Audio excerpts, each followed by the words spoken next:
এই প্রচণ্ড গরমে নিজেকে ও নিজের পরিবারকে সবসময় হেলদি রাখতে আমি কিন্তু দুপুরের লাঞ্চে এই রেসিপিটা একদম রাখতে ভুলি না।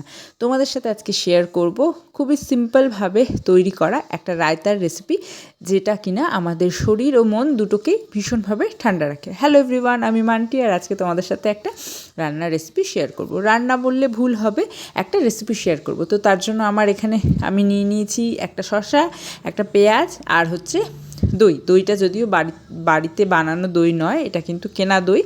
আর তোমরা কিন্তু চাইলে শুধু পেঁয়াজ দিয়ে অথবা শুধু শসা দিয়ে বা শুধু কিন্তু শসা পেঁয়াজ ছাড়াও এই রায়তার রেসিপিটা বানাতে পারো। খুবই সিম্পল, বেশি কিছু দরকার নেই। বাট এটা কিন্তু রোজ দিন যদি দুপুরবেলা আমরা এক বাটি করে খেয়ে নিই, তাহলে কিন্তু আমাদের শরীরকে ভীষণভাবে ঠান্ডা রাখতে হেল্প করে। তো ফার্স্টে যেটা আমি করব, শসাটাকে ভালো করে মাথার দিকটা কেটে পরিষ্কার করে নেব, মানে একটু তিতকুটে যে ভাবটা থাকে সেটা কিন্তু বের করে নেব। তারপরে পিল অফ করে নেব চামড়াটা। আমি যখন নিজের জন্য তৈরি করি কোনো সময়, তখন কিন্তু আমি শসার চোচা একদমই ছাড়াই না, সেটা সমেতই আমি বানিয়ে ফেলি। তো যেরকম তোমাদের ইচ্ছা, যেরকম সুবিধা সেরকমভাবেই নিয়ে নেবে। বেশি লোক হলে বেশি, আর হচ্ছে তা না হলে কিন্তু একটা শসা যথেষ্ট। চারজনের জন্য কিন্তু একটা শসা যথেষ্ট। আর তো আমি এখানে একদম হচ্ছে শসাটাকে ভালো করে পরিষ্কার করে নিয়েছি। এরপরে যেটা করব, একটু শসাটাকে ধুয়ে নেব, আর তারপরে পেঁয়াজটাকে চোচা ছাড়িয়ে নেব। পেঁয়াজটা যেহেতু অনেক বড় সাইজের, তো এতটা পেঁয়াজ আমি দেবো না, এইটার 3/1 ভাগ পেঁয়াজ আমি দেব। তোমরা ছোট পেঁয়াজ হলে একটা গোটা পেঁয়াজ ইউজ করতে পারো। এখানে আমি কিন্তু 3/1 ভাগ পেঁয়াজ দিচ্ছি, বাকি পেঁয়াজটা আমি রেখে দেবো। তো এবার আমি চোচাটা ছাড়িয়ে নেব। যিশু প্রচণ্ড পরিমাণে দই খেতে ভালোবাসে, ওর রোজ দিন খাবারে দই লাগে। তো আমি কোনো দিন টক দইটা সামান্য একটু চিনি দিয়ে সার্ভ করি, অথবা বেশিরভাগ দিনই কিন্তু আমরা রায়তা বানিয়ে এটাকে সার্ভ করি। আর আমার বাড়িতে সবাই কিন্তু রায়তাটা খেতে ভীষণ ভালোবাসে। ইনফ্যাক্ট যে কোনো হেভি খাবার, রিচ খাবার খেলে কিন্তু তার সঙ্গে যদি রায়তা থাকে, খাবারটা কিন্তু দারুণভাবে চলে যায়। এবার একটা কাচের বোল নিয়ে নিয়েছি। এবার পেঁয়াজটাকে কুচি কুচি করে কেটে নেব। তোমরা তোমাদের নিজেদের সুবিধা মতো কেটে নেবে, গোল গোল করেও কাটতে পারো, অথবা একদম ছোট ছোট করে চপস্টিকের মতো করে একদম ছোট ছোট করে কিন্তু করে নিতে পারো, যেইভাবে তোমাদের সুবিধা।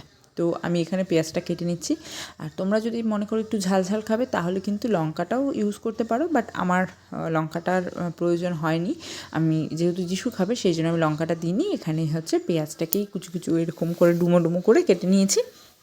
তোমরা যদি একটু ঝাল খেতে পছন্দ করো, তাহলে কিন্তু সামান্য একটু লাল লঙ্কার গুঁড়ো দিতে পারো। তো ফার্স্টে আমি পেঁয়াজটাকে এইভাবে হাত দিয়ে একটু চটকে নেব, যাতে কিনা প্রত্যেকটা পিস কিন্তু আলাদা আলাদা হয়ে যায়। আর হ্যাঁ, তোমরা কিন্তু চাইলে টমেটো ইউজ করতে পারো, ওটা কিন্তু বেশি ভালো লাগে। হ্যাঁ, ভেজিটেবল স্যালাড যেরকম হয় বিভিন্ন ধরনের ভেজিটেবলস দিয়ে, সেরকমভাবেও কিন্তু করতে পারো। আর এবার আমি শসাটাকে এরকম ছোটো ছোটো লম্বা লম্বা করে কেটে নেব, মানে ঝুড়ি ঝুড়ি আলু ভাজা যেরকম হয় সেরকমভাবে কিন্তু কেটে নেব। আচ্ছা, এবার একটা কথা বলি, যারা হচ্ছে দই দিয়ে কিন্তু অনেক ধরনের খাবার তৈরি করা যায়। যারা দইয়ের কোনো রেসিপি জানতে চাও, তাহলে কিন্তু আমাকে প্লিজ কমেন্ট করো। আমার কিন্তু দই দিয়ে খাবার বানাতে ভীষণ ভালো লাগে, আর দইটা আমার ভীষণই ভালো লাগে। তো আমি মাঝে মাঝেই দই দিয়ে বিভিন্ন ধরনের খাবার তৈরি করি। যেমন দই দিয়ে কিন্তু কারি চাওয়ালও খুব ভালো একটা রেসিপি, কারি যেটা হয় আর কি, সেটা কিন্তু তোমরা বানিয়ে ট্রাই করতে পারো। হালকা ফুলকা খাবার গরমের সময়ের জন্য কিন্তু ভীষণ ভালো। তো এই যে দেখো, আমি প্রথমে লম্বা লম্বা করে এইভাবে শসাটাকে কেটে নিয়েছি, তারপরে কিন্তু এইভাবে কুচি কুচি করে নিয়েছি। তোমরা যেইভাবে তোমাদের সুবিধা, তোমরা কিন্তু সেইভাবেই শসাটাকে কাটতে পারো। আর যদি মনে করো ছোটো ছোটো ছোটো ছোটো পিস করে করবে, সেটাও করতে পারো, গোল গোল করে করতে পারবে, সেটাও করতে পারো। তো এইভাবে কিন্তু আমি সম্পূর্ণ শসাটাকে কেটে নেব। তো আমার কিন্তু এখানে শসা কুচি করা একদম কমপ্লিট হয়ে গিয়েছে, একদম শেষের দিকে চলে এসেছি।